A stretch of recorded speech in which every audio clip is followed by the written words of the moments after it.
Welcome to Wild, Women in Lending Determined to Make an Impact. I'm your host, Robyn LaVassaur. They say our biggest fear isn't being inadequate. It's being powerful beyond measure. In this podcast, I will share how to break through imaginary ceilings, lean into success, discovering your purpose, and understanding how to create the business and life of your dreams. From failures to triumphs and all the tactics in between, let's jump into the wild arena together. Welcome back to Wild with Robyn LaVassaur. What in the world did I sign up for? I'll tell you what, I didn't really fully probably understand that or take it all in. And I think this happens a lot in careers in general, where you sign up, if you will, or decide, I'm going to be this for a living. And when we do that, we often glamorize, right? We glamorize all of the things that are good, and especially when something's our choice. And we often don't look at all of the things that could potentially be hard or negative, maybe frustrating. I say this all the time to my kids. In fact, I think it was one of the most magnetic things that I did with my kids as they were teenagers, and that a lot of their friends would end up coming to me and talking them through, is they would say, well, some of the kids would say, I want to make a lot of money. Okay, let's talk about that. What is your definition of a lot of money? What does that come with, right? What are the expectations? And, I want to be a doctor. Okay, well, there's 8 years of schooling, and that's a mandatory, and then internship and all of the different things that come with being a doctor. Well, a lot of people want to skip to the good parts, right? And so are you really prepared for that, right? Are you prepared for those sacrifices, for the potential expense, all of the different things? I don't know very many doctors that say, I want to be a doctor, but I never want to see blood or people in pain, right? That's part of the job. It's such an interesting thing when you think about career choices in general, and something that I never thought, and I think a lot of people had this same story. People all across the country that I talk to say, I got a degree in finance, or I never went to college, and all of a sudden I landed in mortgage, or I started in mortgage by default from a family or a friend. And what we don't recognize often is what really comes with it. And this is, interestingly enough, sales in general. So let's talk about it for a minute. What did we sign up for? I'll tell you what. Sales, when we are truly serving the client, often comes with unset hours, right? Comes with fluctuating hours and fluctuating ability to make your own schedule, right? The ability to make your own schedule. And lending is really interesting because you're often actually in an office, kind of banker's hours, if you will, 8 to 5 Monday through Friday, or somewhere thereabouts. And yet your phone still rings at 6 p.m. and at 7 p.m. and sometimes even later. Well, that can become an issue.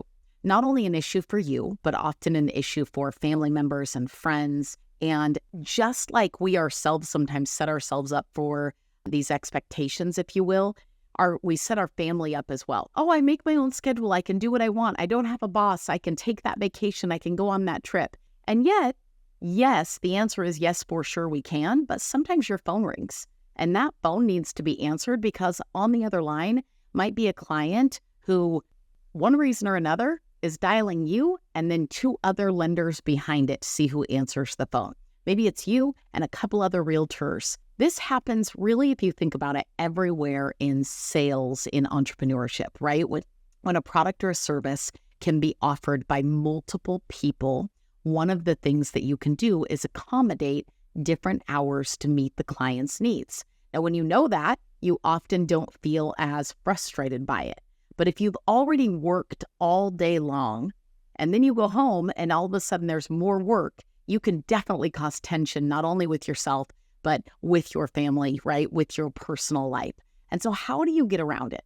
Well, one of the things that I did, and I can tell you this, is one in my marriage, so significant other, whatever that expectation is I had to actually give my husband some analogies as well as myself. And so one of the great analogies that I came up with was, imagine we are about to sit down to a family dinner, and I opted to be that doctor, right? Went through the schooling, did all the things, and you married OBGYN. If y'all don't know that, somebody that delivers a baby. So your pager goes off, the phone rings, whatever it may be, and they say, hey, you're due to the hospital in the next 20 minutes, right, to deliver this baby. Well, you could have just sat down to the most romantic dinner in the world with your husband, or dinner with your kids, and it's your night for dishes. But they all know, mom's got to leave. She's got to go deliver that baby because she signed up for it. Now, I don't know of very many family members that would guilt or freak out or pout or be frustrated, roll their eyes that you had to leave that family environment. Now, I'm not a doctor. I've never had to go deliver a baby, but I can tell you, I don't know very many people that would approach things that way. When you're in sales, it feels very much like it's your choice, right? Oh, you chose to answer the phone during our family dinner, which means you must care more about your work than you care about us. Have you ever felt that guilt? Because I certainly have. And I will tell you, I have chosen wrong based on commitments that I made multiple times. And here's what I mean. If I came home for dinner and I said, hey, how long does it really take to eat? Well, we're going to sit down. We're going to have a nice family dinner. It's probably about 30 minutes. Can I not answer the phone for 30 full minutes? The answer technically is 100% yes. I cannot answer the phone. And I'm okay with what those outcomes are, right? I didn't believe that for the longest time, and so I was always answering.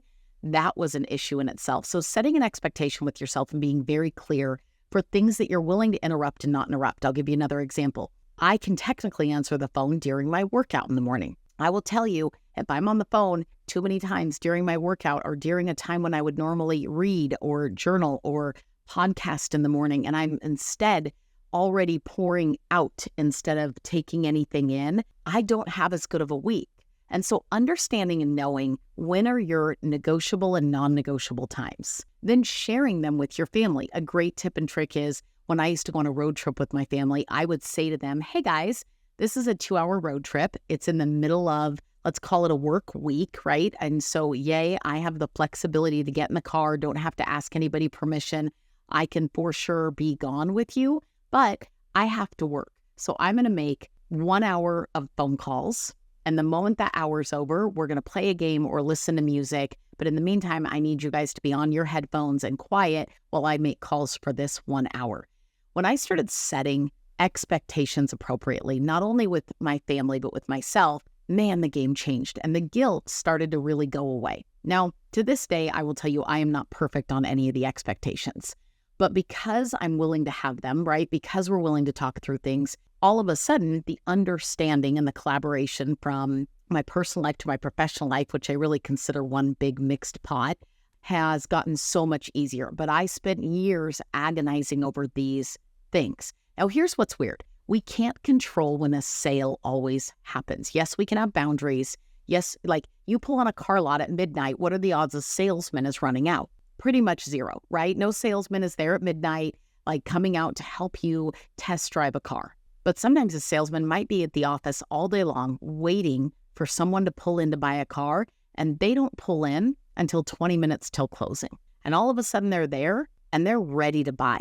And so your job at that moment is to metaphorically deliver the baby, right? You've got to take care of it and sell that car because that is potentially your livelihood, in addition to taking care of the consumer that needs you. It's not an easy world to navigate. There are a lot of things that you have to be willing to do and a lot of unspoken assumptions and expectations that you yourself have to be very clear on so that then you can get clear with your clients, with your referral partners, and with your own personal life. I often would tell clients, here's my cell phone number.